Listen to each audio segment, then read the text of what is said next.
All right, I got to figure out some of these devices here that I got going because I do not know what I'm on and what I'm not on. So, how y'all doing tonight?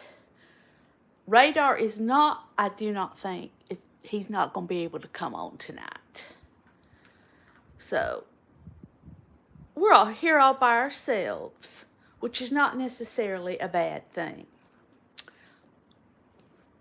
Just saying. All right. Let's see. Oh, there we go with that one. All right. Um.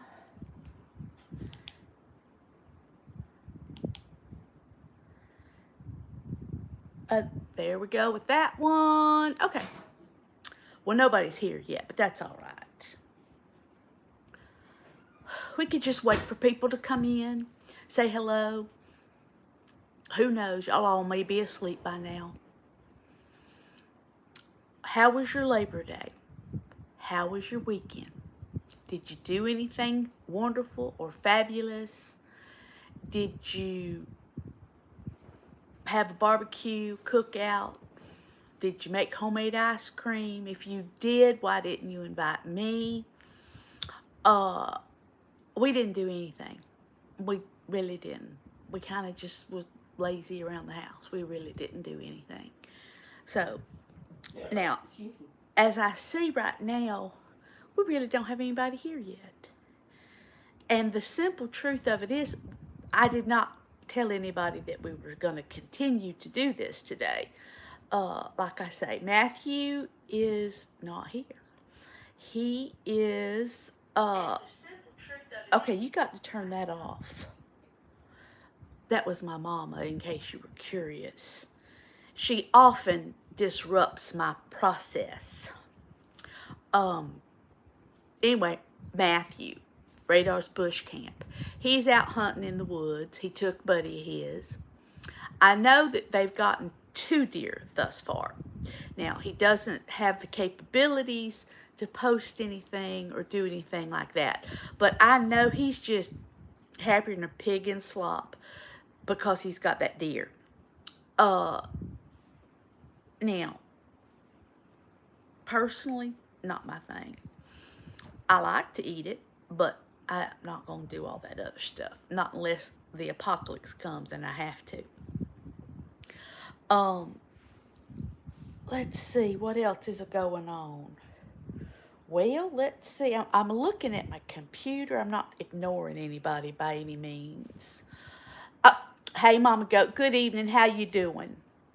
I was just explaining that Radar's Bush Camp. He is off in the woods, and so it's just me tonight.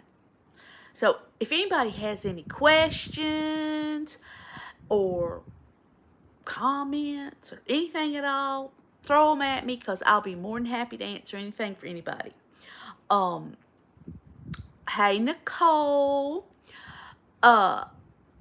Oh, dear Gussie, you got foxes in the barn. Well, you can't be having that because they get after your chickens or whatever other critters you've got. I know you got a lot of dogs, and I think I had read something about foxes and different of the, well, let's say undesirable critters, that they can carry rabies. Well, that's kind of scary if you've got your dogs running around. Just saying. So I hope you get all that taken care of. I know that's a lot of work. A lot of work.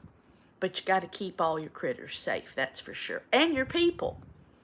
However, foxes are beautiful. We have one that lives in our neighborhood. And you don't see it very often. Maybe just once in a great while it'll cross the street. But we've got so many houses here now that they've chased them all away. They've chased all the wildlife away, which is very sad. As I was saying, Radar is in the woods, and he's just happy as a clam with his little hunting buddies and doing his little hunting thing. We Hello. See, everybody feels sorry for you, Nicole, trying to get all that stuff taken care of. Ooh, that's a lot of work. What'd y'all do for Labor Day? Like I said, we didn't do nothing. We didn't do anything at all. Now, today, I decided it got Hello, Ohio Valley Prepping. Watched your video today. I am so proud of you getting out there doing your exercising and carrying that pack, trying to get your body and mind, body and soul all ready for Preparedness Month. Oh no, did y'all know that it's Preparedness Month? Now, what I take from Preparedness Month, hello there, sweetie, is that we all need to be a little bit prepared for the inevitable of whatever life brings us. And that can be something as minor as you getting sick and needing to make sure you got some ibuprofen and proper medications, to having a cut, a burn, what have you, and having the stuff for that. Or if you have to leave your home for some type of emergency. I live in Florida, and so we have had to evacuate before for a hurricane, and it's not fun. And we've also stayed for a hurricane. Also not fun. So you want to make sure that you have all of your prep already taken care of, because once the floodgates open, so to speak, at the grocery store, they have a run on stuff.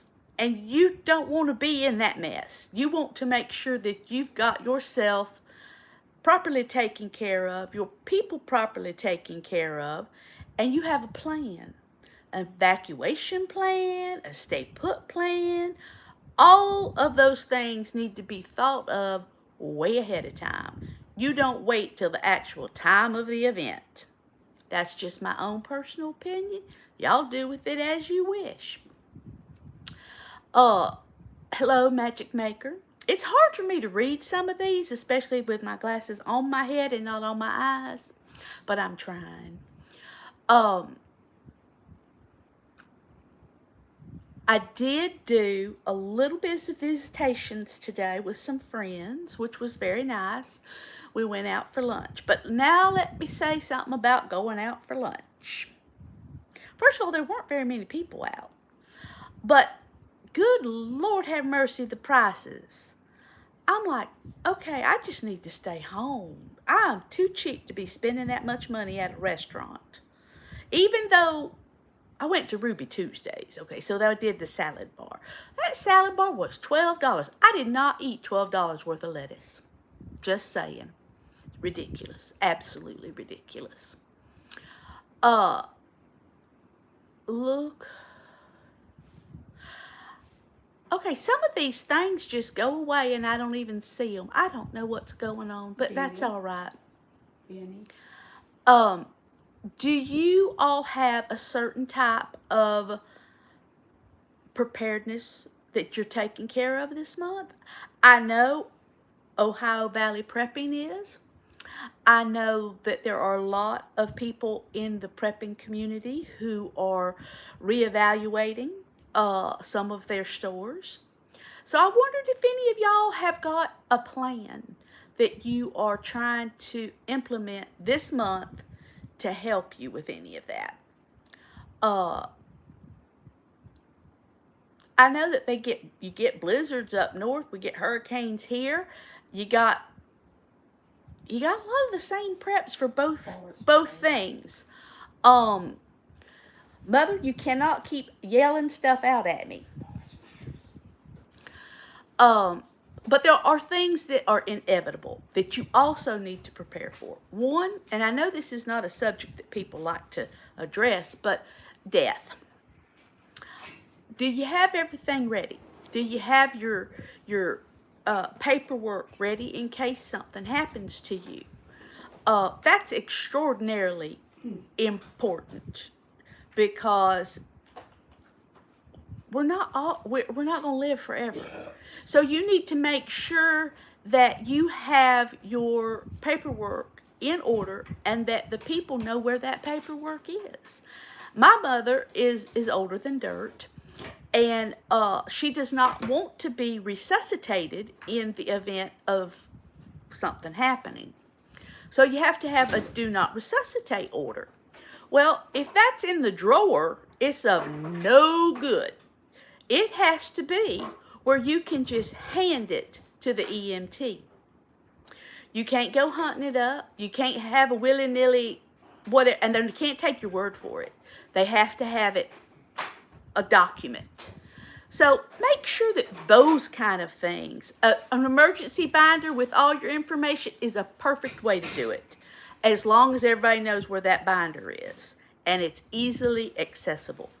And the same thing applies with, you should have a copy of some of these documents in your glove box, because if you're in a car accident, they will resuscitate you. They will try to save your life. If you do not want that, the only way to keep that from happening is for somebody to be able to access that. That's just a little FYI on that. One of the things that I personally think is really important for people to do is to communicate with your family on every level. You need to communicate with your family and your friends, all your plans. You can't keep it all a secret.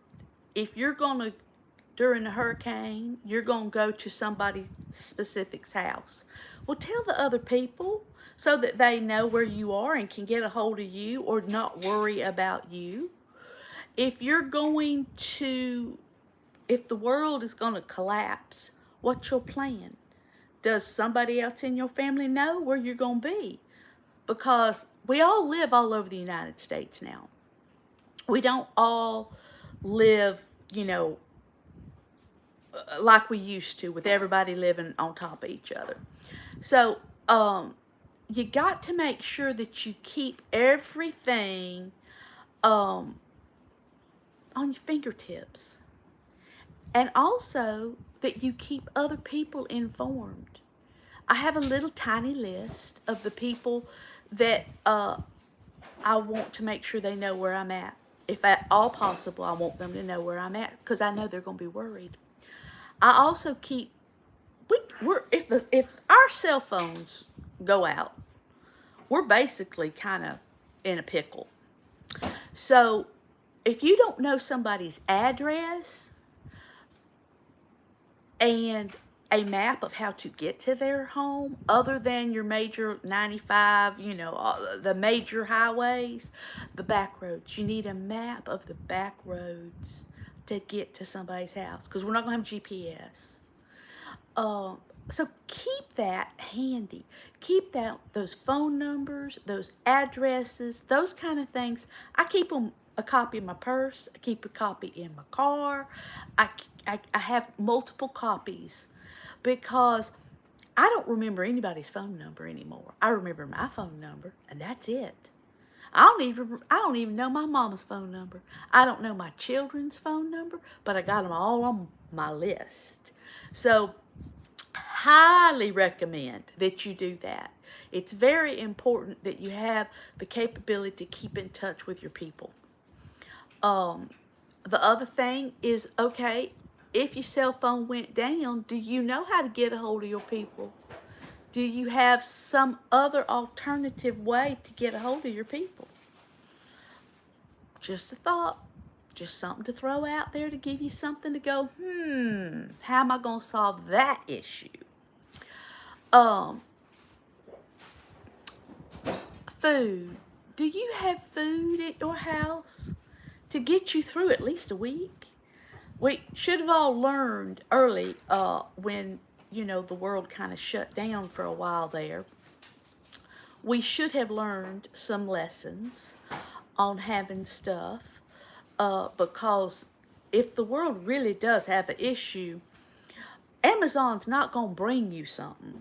It's not going to happen. So you've got to have it either in your home or with the ability to access it. And do you have any skills?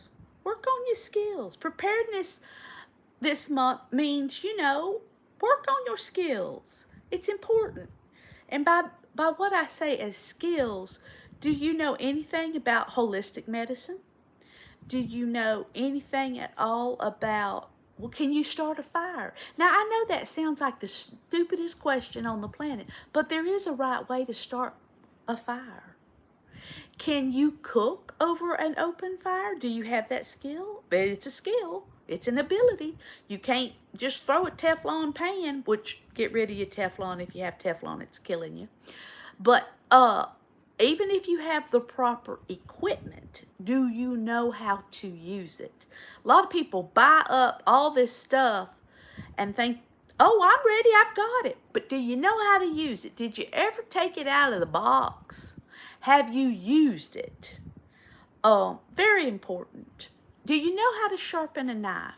I know that sounds ridiculous, but there are a lot of people who do not know how to sharpen a knife. It's a skill. Learn that skill. It's valuable. It's a necessity. There are skills how to properly dress a wound. Very important. If it's a puncture wound, it's dressed differently than if it's a surface wound.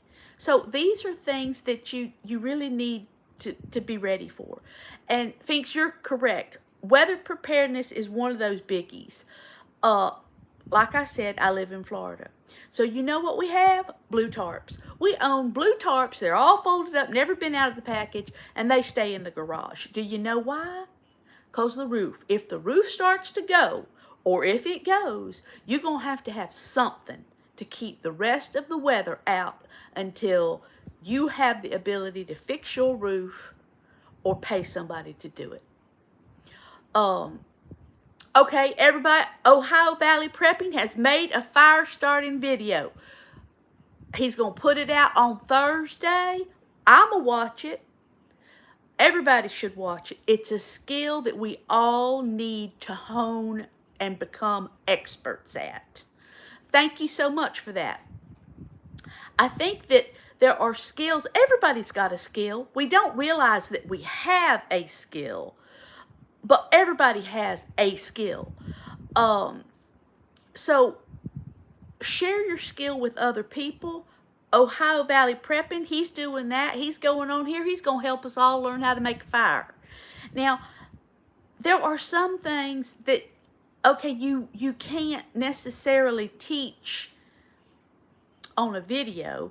However, I can't think of one coming to mind right away, but because my husband learns all kinds of stuff on them videos, because he's a maintenance guy and he fixes anything, and he watches a little video and goes and fixes it. But do you know how to get clean water? What if do you have one of those little water filtration things? I know when we were without water, we were without electricity for 3 months. Our saving grace was that our water system still stayed, our municipals, I guess, still stayed intact for the most part. So you could go to central locations and get water. Now, as far as electricity, you had to have a generator. And somebody has to man the generator. People will come and steal your stuff. We had to literally have somebody stay up 24 hours a day, so rotate, because somebody would come and steal your generator or steal your gas. In situations of emergencies, people get ugly. They get ugly. And if they know that you've got something and they want it, they will come after it. So being able to protect your stuff is also vitally important. And then one of the things that I think, okay, I have a swimming pool, all right? And during the crisis of not having water and stuff, I let people come get in my pool. And with that, when they come in there and get in my pool, cool off, because it's hot, honey. It's hot here during hurricane season. But they could get in the pool, get wet, go lather up, get a little tiny bit of water and rinse off, and it's the most refreshing thing on the planet. So having the ability to share what you have is it makes you feel actually really good. Like I said, I had a generator, and so I could hook up my TV, a fan, and a VCR. This is how far back that was, a DVD player. And I've invited all the little children in the neighborhood, and they all came and sat in my living room, and they would watch one movie a day. It gave their families a break because they got rid of the little children who were irritating the stew out of them. And it gave them the opportunity to just have the parents have a little bit of downtime. And at that same time, because of my ability with the cooking and so forth, I could make popcorn. Well, that was like, that was like manna from heaven, because, you're kind of stuck. One year, my neighbors, I hear this hurricane, and it's going on, and it's very loud if you've never been in one. I hear this knocking on my door. It was people that lived across the street, whom I really didn't know very well, but they lived across the street, and there was 4 of them, Mama, Daddy, and the son and daughter, and they 2 little dogs. The roof blew off their house. They lived with me for 2 months. They didn't have anywhere else to go. So you got to open your heart, open your home, open your abilities to other people. And it doesn't really have anything to do with money. I know a lot of people have made comments, oh, well, Granny, you're rich. I'm blessed. Yes, I am blessed. I will say I am blessed. I have always been blessed. Even when I was homeless, I was still blessed.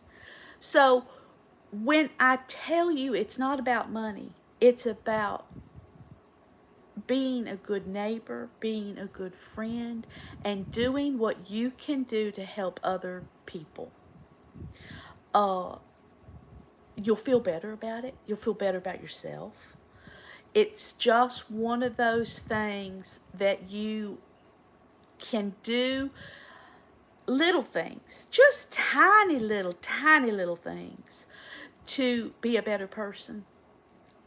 And they do tie back to the fact that this is Preparedness Month. So if you're prepared to open your home, or prepared just to give someone else a meal, or some water, filtrated water, these things really do make a huge difference in emergency situations. It's just a nice thing to do. Now, I don't really like them little plastic bottles of water. That don't mean I don't have them. I do have them. I don't really like plastic. But you know what? In a pinch, I'm going to be drinking out of a plastic bottle. That's just the way it is. So I encourage everybody. Now, them little plastic bottles of water, they do not last for years and years and years.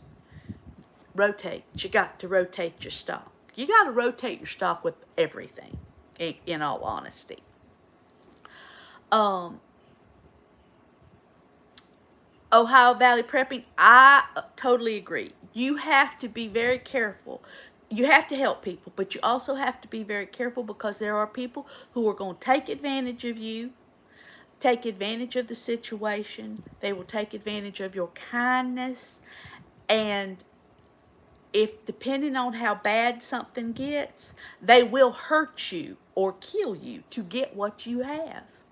So when I say you got to be prepared on every front, you really, really have to. Hello, everybody. I can't I'm sorry, I can't read.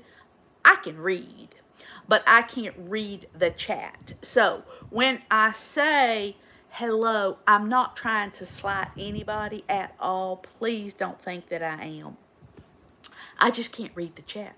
Now I can go like this and read it, but then, I'm sitting here doing nothing but reading the whole time because I'm a really slow reader. Really slow reader. So I do say hello to everybody. And I'll tell y'all again, normally Radar's Bush Camp is here with me. He's not here with me today. He's in Idaho, which he's always in Idaho, but he's in Idaho and he is hunting. And I know that they have gotten 2 deer thus far. So like I said before, he's as happy as a pig in slop.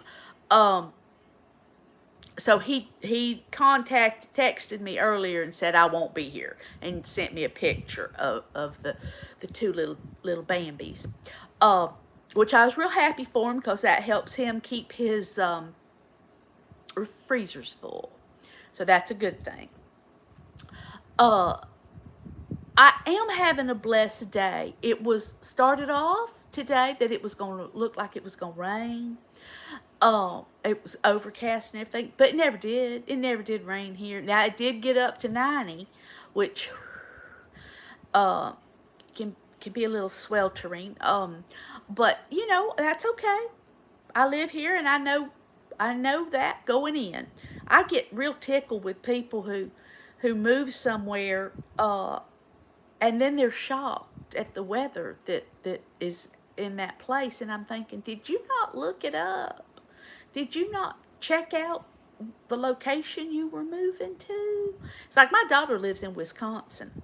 I don't want to live in Wisconsin. It's minus degrees there a lot. That is too cold for me. We have a little place up in Ohio, and my husband, this is his homestead, and he it's so funny because he hates the cold. Absolutely hates the cold. And so we'll go up there sometimes in the winter, but he hates it. The whole time he's just grumble, grumble, grumble, grumble. I like it for a couple of days in the snow and stuff, but I'm not sure how well I would do for a lifetime of that type of weather. Like, I would not do well in Alaska, I don't think, or any of those really Arctic-y places. Just don't think that would work. But like I said, South Florida, I've always lived here, so I know what to expect.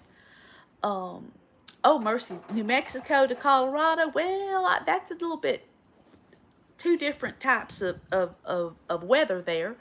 Well, it's kind of like when I was really, really, really young.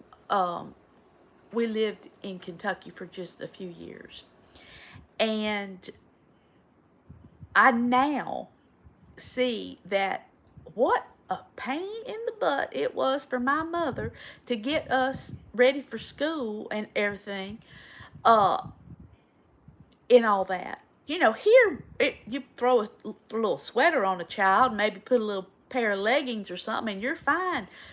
Not there, not in those cold places. You got to bundle them all up. Ooh, that's a lot of work. As you can see, Granny don't really like a lot of work like that. It's not that I'm lazy. Maybe it is I'm lazy, but I don't like to do excess. I don't like to have to do more than what is expected. But I don't mind visiting it. Oh, my foot's falling asleep. I got to move my leg. Did I tell y'all I'm about to get me a rocking chair? I've had a rocking chair, but my husband moved it because he didn't like it. He said it was in the way. But I love my rocking chair. I got my rocking chair when my daughter was born. That was 30 years ago. And I bought it from these Amish people up in Delaware. And I love my rocking chair. And I told him, I said, I want my rocking chair back. So he's going to get my rocking chair back out. And so I'm real happy about that. I saw Ohio Valley Prepping that it was starting to cool off in the northern states a little bit, because we obviously we keep an eye on the temperature in Ohio, because we have to keep an eye out for what's going on because of the crops, because soybeans and corn, and so we have to keep an eye on that. Um, our place is up near Lima, Ohio, so it's kind of the northwest corner up in that area. Um, oh, the Amish make beautiful things. I have always wanted one of those Amish quilts, and I was up in Pennsylvania one time. And this has been a lot of years ago, and I wanted one so bad, and they were just beautiful, honey. They proud of them quilts, as they should be, but I'm like, I can't pay that kind of price for a quilt. So I have quilts that my great grandmother made. Now I don't use them. They hang up in my dining room. And my dining room looks like a Cracker Barrel. Now the Cracker Barrel, before they changed their everything, so if you know what that means that it's got a lot of stuff in it from every aspect of my family heritage. And those quilts hang up in there. Oh yeah, fall flooding. Flooding. There are certain weather things that you really, they're harder to prepare for. And as we've noticed in the last 2 years with the flood in Texas, and then of course in the North Carolina, parts of Tennessee, that whole region that got so much flooding. There was nothing those people could have done to prepare for that, other than evacuate as quickly as they saw it coming. But even that, their evacuation routes were compromised. And so there are some things, a tornado, other than having a place to go for safety. I don't know what you would do for a tornado. You can't stop it. You can't do anything but have a little tiny space that you can go into. Now, I know we get tornado warnings and alerts and so on with the hurricanes, and we can't build like a cellar, or we can't build a shelter to go into here. So you have to go into the safest place in your house. Now, with that being said, if your house blows down and the EMTs and the emergency people, response teams, have to come to find you, and the whole house is crushed down up on you, do they even have a clue where to look? That's why you have to let other people know your plan. If somebody else knows, and it can be somebody that lives 3 miles away from you, it don't have to be somebody that lives far away. Somebody that lives a few miles away from you, who may not be impacted by a tornado, needs to know that your tornado spot is here, and that the family will be here in this location, so the workers know where to look. It helps them tremendously in trying to find the survivors, and then also, of course, the people who are lost. If somebody knows this is the space that they would be in. So that's just things like that people don't think about readily, because a lot of people don't want to think about gloom and doom stuff. And I don't either, quite honestly. I don't want to think about the gloom of anything, but I do want to be prepared. I want to know that I've done my very level best for any situation that comes along. So, that being said, I know I've kept y'all on here for quite some time now. Let's see, it's been 34 minutes. I thank all of you for dropping by, and I hope that See, that's right. On the hunt. You just do a little bit at a time. You don't have to go out there and spend $1,000 on stuff. And if you've got it, that's fabulous. Go ahead and do it. But you can chip away at it. Just chip away at it. And you don't have to buy, like if you want to get a backpack to take with you in case of an emergency, you don't have to go online and buy an $800 backpack. You can go down to the Humane Society or the Salvation Army and you can find a backpack and start off small. Start off with just the necessary things that you feel like you're going to need, because every person's different. But there are some basics that every person needs, and it doesn't hurt. Throw some granola bars just in your car or in your purse or whatever, because if it's just a day event, if it's just something minor, you got a little bit of substance there, because you might not be able to run into the Piggly Wiggly and buy something. Preparedness doesn't necessarily mean prepared for a catastrophic event. It can be prepared for minor little things. I would never, ever leave my house and not have a goodie bag of stuff to entertain, feed, drink for my grandbaby. I would no more run off, and a sweater or a jacket. Now, I live someplace where it's 90 degrees, but you know what? There's a quilt in the back of my car. Quilts are a great thing. They can give you coverage. They can keep you warm. They're very, very, they can help you in a lot of situations.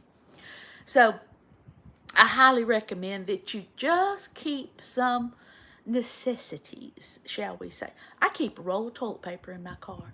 I know that sounds just like the silliest thing in the world, but when you ain't got none, you be happy you do, let's just say. And a pack of baby wipes. A pack of baby wipes can be just the most wonderful thing in the world, because you can use them for so many things. And what does it hurt to keep it in your car? It don't hurt nothing in the world. And of course to have some here at the house, So just little tiny things like that I tend to like to keep, because in any kind of situation they can be most helpful. Okay, I fully understand if you have any kind of impairment, and it doesn't necessarily have to be blind. However, if you're blind, you best keep your stuff handy, because people aren't going to realize it. Now, like you say here, if you've got that cane, it kind of gives an indication that you're going to need help. But even if you are a person who's nonverbal or deaf, I mean, you can't look at somebody and just tell that. So, and you don't want to walk around with a big old sign that says I'm deaf, but you do want to be able to communicate. That's another thing. It's kind of would be nice if sign language were taught more, because I think in emergency situations it could be very, very helpful. I know that some colleges will have sign language as a language, and it counts as the language for the credit, because you have to have credit for it. Hello, Nicole. So sign language, I think, would be something that would be very, very useful in a lot of situations, because you could hold up and do your little sign things. Indians had them. The Indian scouts used them a lot. They didn't communicate verbally as much as we do now. We're a very verbal society, and we need to be a nonverbal society in some instances.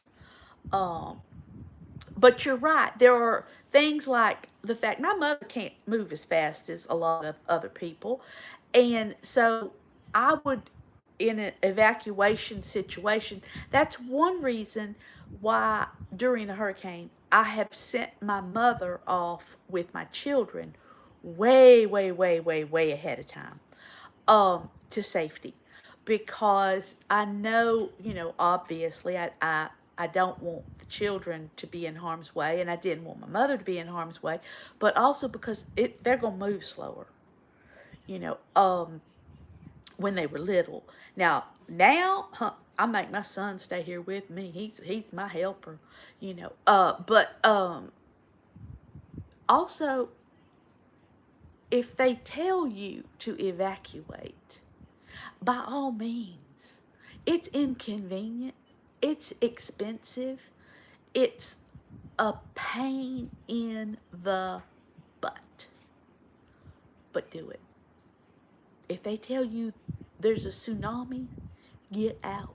If they tell you that there's a fire, get out. Your life is worth more than the things that are in your home. Oh yes, okay. Candles are one of the prep things. Glenn, I think it was Glenn. Well, it went away, but yes, you have to have.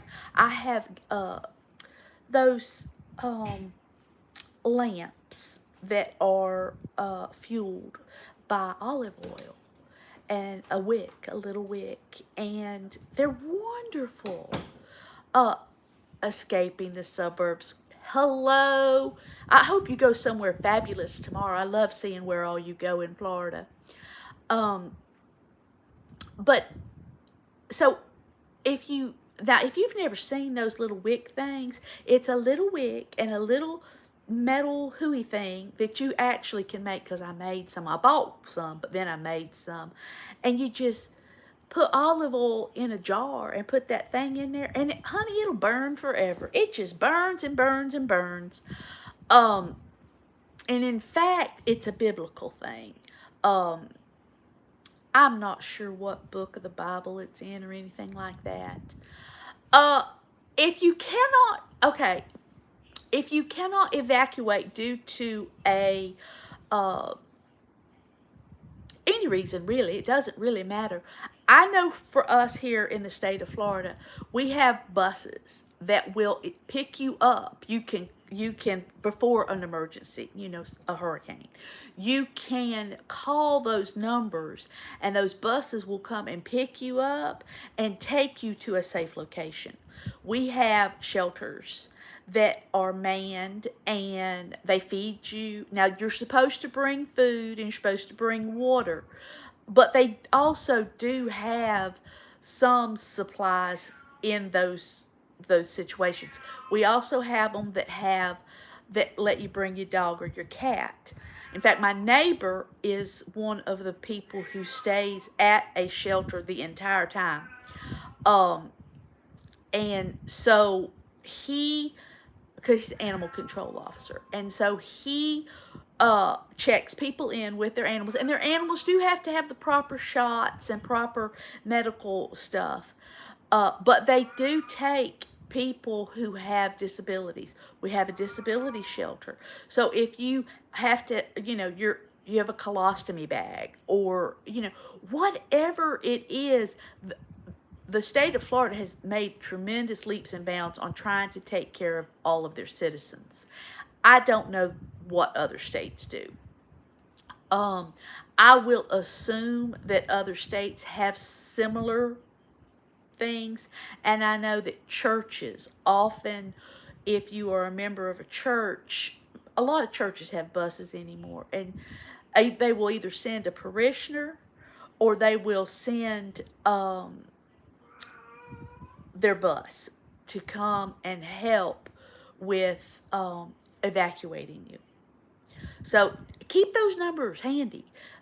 Keep the number of the people who are willing to help you.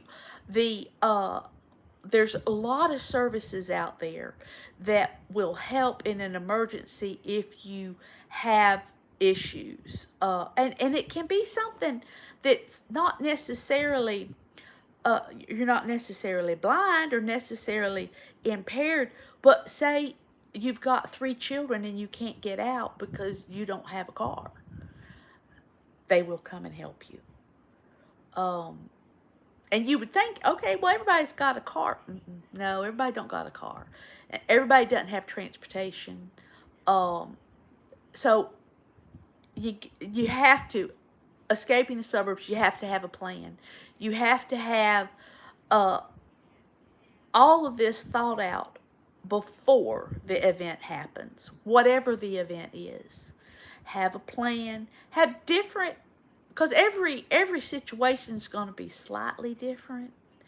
If you're evacuating, like for a hurricane, it's going to be different than if you're evacuating because your house is on fire. If your house is on fire, you really don't have the opportunity to get anything. You're doing good if you just get out of the house. But do you have a meeting point?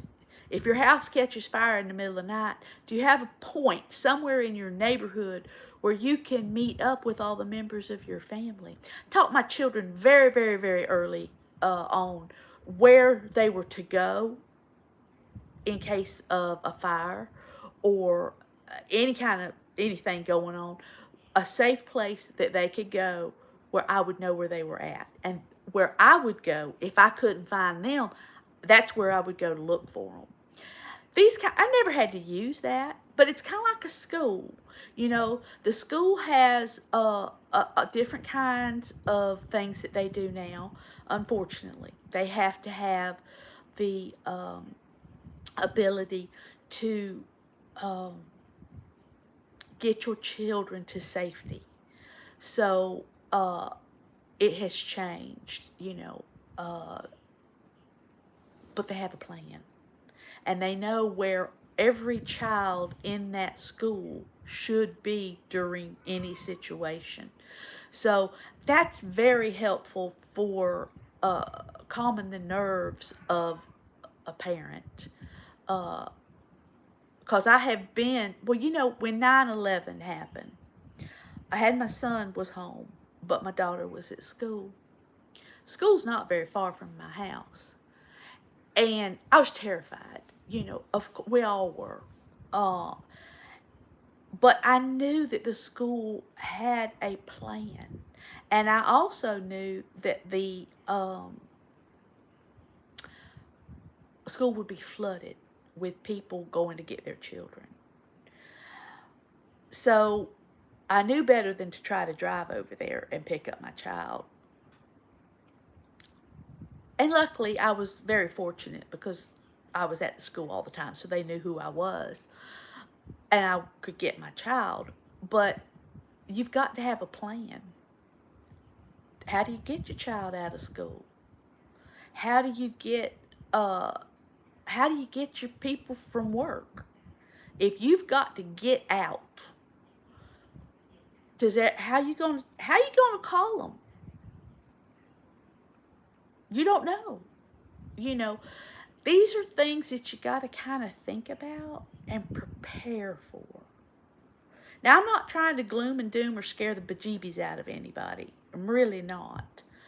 But just putting some thoughts in your head to make a plan. Like the one comment of making a binder. Have a binder of what you would want to do in any given situation.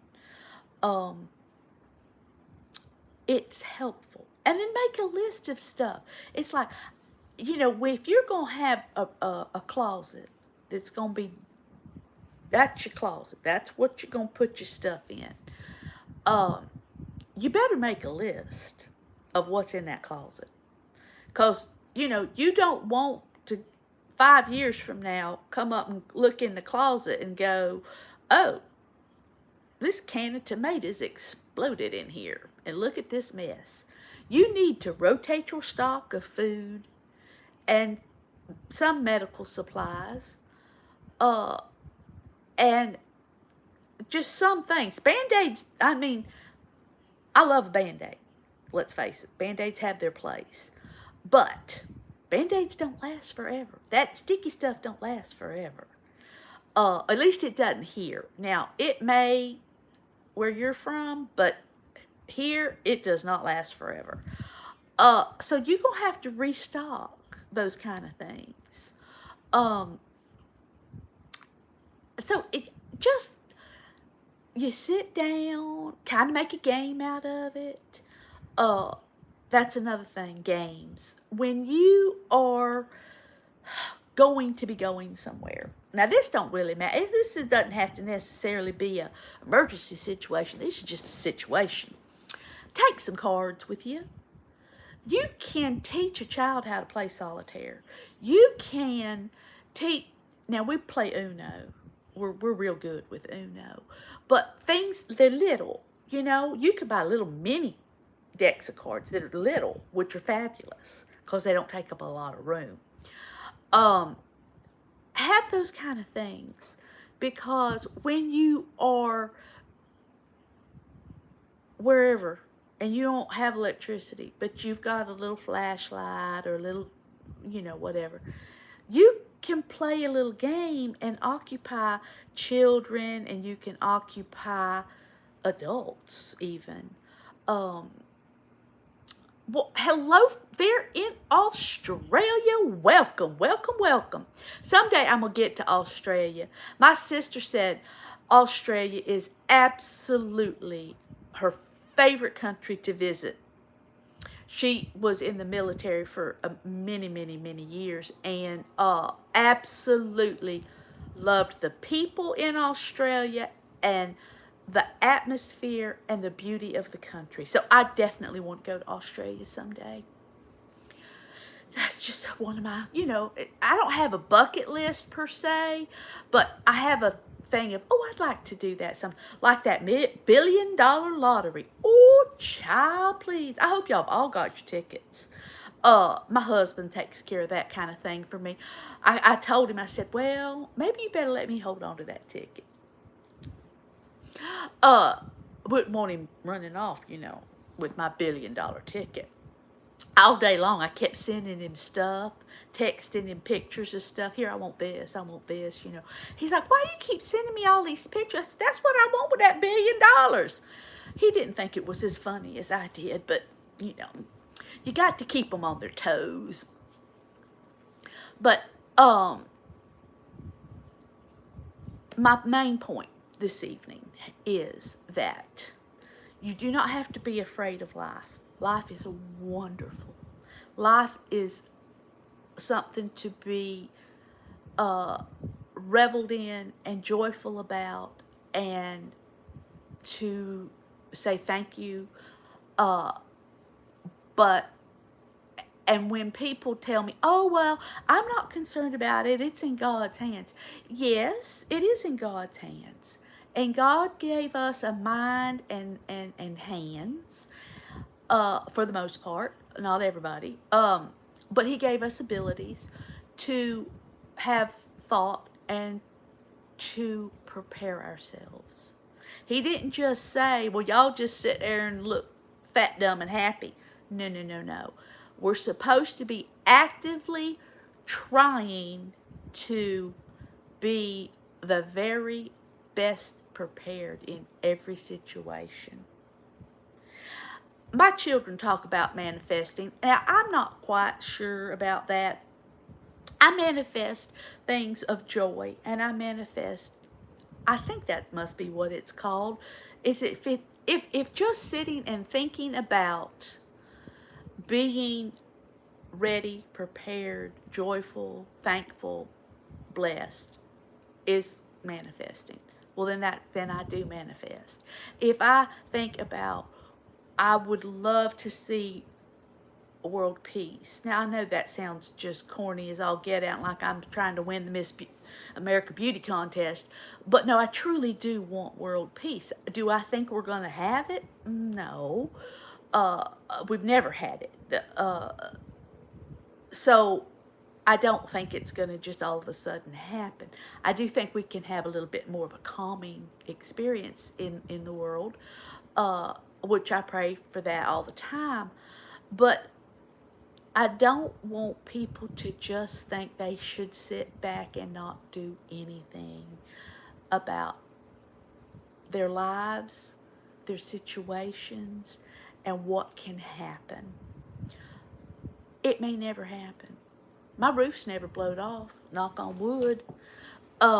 You know, and I've been through some pretty rough hurricanes. Um, I've never been hungry. Now you can tell I've never been hungry.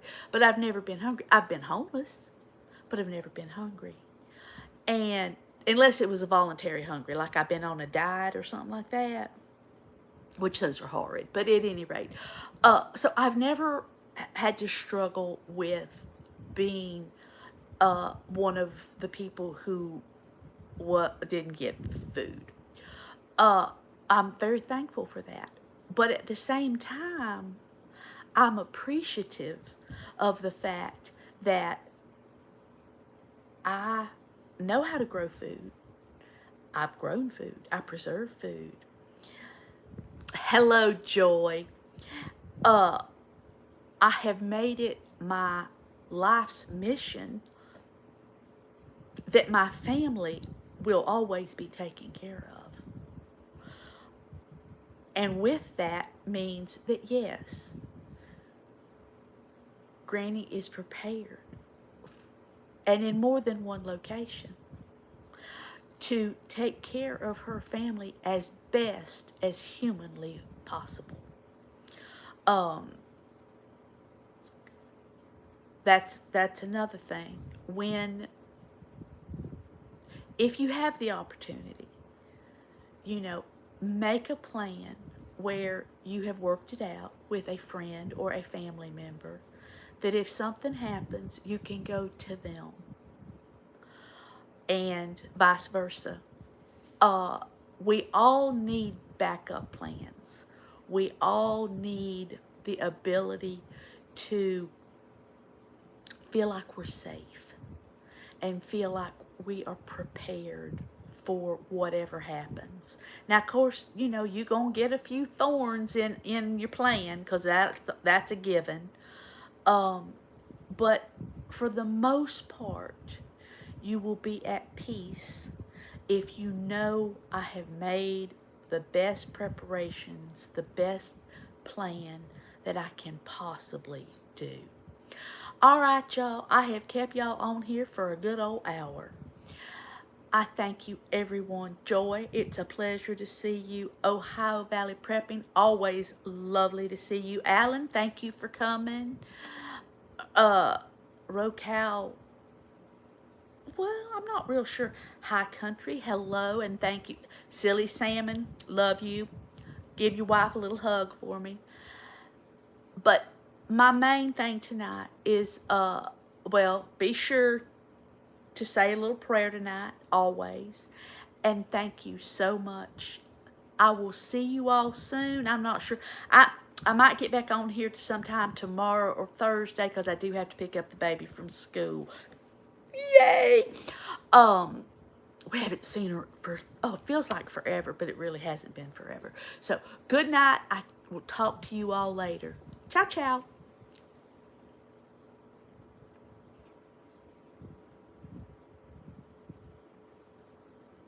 I don't know why I never know how to turn this thing off.